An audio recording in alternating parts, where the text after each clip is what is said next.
The Handmaid's Tale zeroes in on June and Serena as its end comes into view. The Handmaid's Tale would appear to be returning at an auspicious time, as the overturning of Roe v. Wade has thrust Margaret Atwood's dystopian vision into the spotlight. But the arc of this fifth season is ill-suited to the moment, more narrowly focused on the bond of hatred between June and Serena, at the expense of almost everything else. The brutal, cathartic fate of Commander Waterford, Joseph Fiennes, as orchestrated by June, Elisabeth Moss, at the close of the fourth season, left its mark on Serena, Yvonne Strahovski, his widow and partner in the crimes of Gilead. Yet even in a patriarchal society, Serena is not without the political skills of a survivor.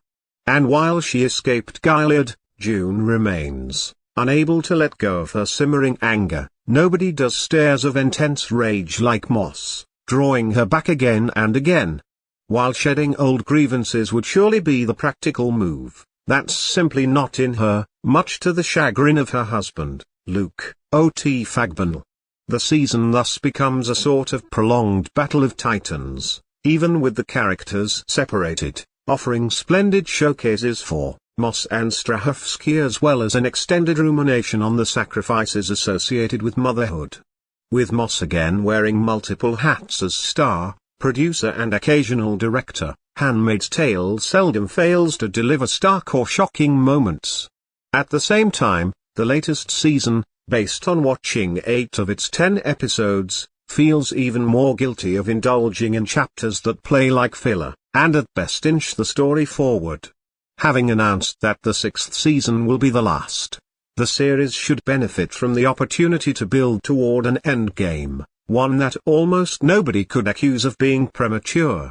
The macro story does explore the relationship of Gilead to the larger world, and uncomfortable questions about what its neighbors will tolerate in the pragmatic pursuit of political accommodation.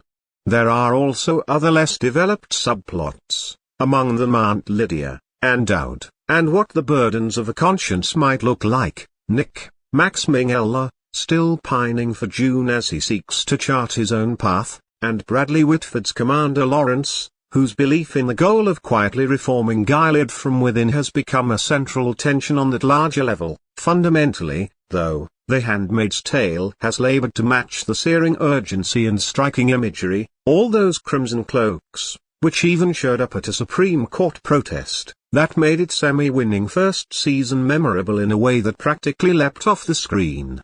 The Hulu series obviously hasn't lost any of its relevance, and indeed, some of its themes resonate in a more pointed manner.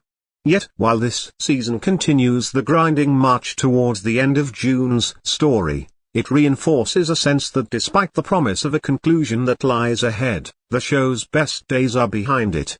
The Handmaid's Tale begins its 5th season September 14th